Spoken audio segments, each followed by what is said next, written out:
I'm here with super artist Arvell Jones. I mean, I'm a big fan of him when he was drawing All-Star Squadron. Yeah, I drew. No, I was a big fan of that. I mean, it was one of the few World War II, series that I really enjoyed. All the old characters. Hey, I had a great time with those characters. Roy Thomas kind of got me involved in it. He said, there's 5 characters, mostly. Hey, you get to draw Captain Marvel. I always wanted to draw the big red cheese Captain Marvel, and you get to draw Captain Marvel fighting Superman. How could I turn it down? Oh, for sure. But as we all know, All-Star Squadron expanded to 11 million superheroes. And Roy had me draw all of them. He just kept adding characters a little at a time, and then I looked up. I was doing quality characters. I was doing.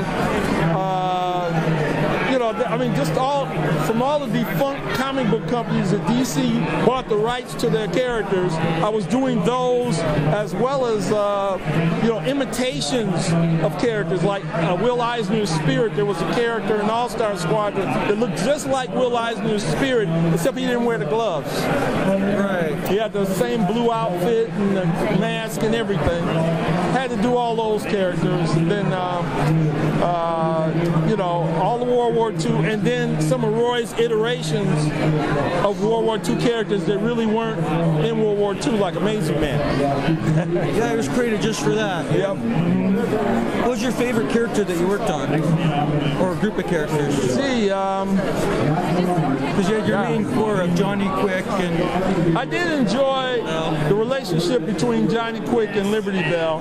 That was sort of, I kind of made it my own, had fun with it because it was a story that hadn't been told. And I think I did enjoy doing Starman, which was the second book that I did actually. Although I think it might have been it might have been the second or third book in the run. But I had a good time drawing that particular, because it was an origin story. And Roy said he never had an origin. And I said, oh wow, so I enjoyed that. And then the Kirby characters, the Guardian, which wasn't really an All-Star. I drew him in All-Star Squad, but I got to draw his origin, which appeared later in Secret Origins. Cool. You had to do a lot of research to get all the clothing and whatnot for that era. Roy sent me a box that was like Y big by Y tall with a ton of books in it back then. So he pretty much had it all covered, But I did kind of sneak out. I used to love the library anyway, so I'd sneak out to the library just to do my own. But Roy pretty much gave me mostly everything I needed. Okay, so what was the most amount of characters you drew in one book, would you say?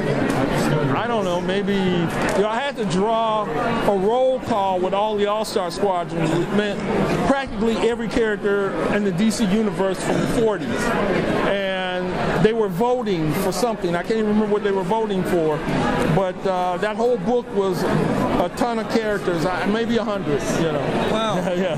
I thought they only had about 12 in the 40s, but I guess when you took over, they got 100. It was crazy. Roy was pulling characters out, the Fawcett characters, quality characters, plus DC's old characters, plus the characters he created, and then he went back and researched some characters that were in public domain and put them in it. Well, with all of that, I mean, I was thrilled to see all these characters in that era, and thank you very much. You're welcome. You gave me a lot of quality reading, something I really enjoyed. Well, I got a lot of hand cramps for it, but I enjoyed it.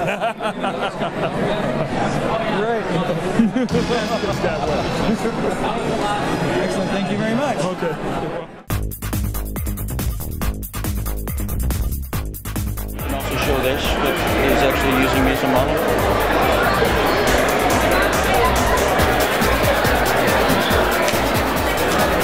I'm being drawn by Keith Pollard. How's your birthday?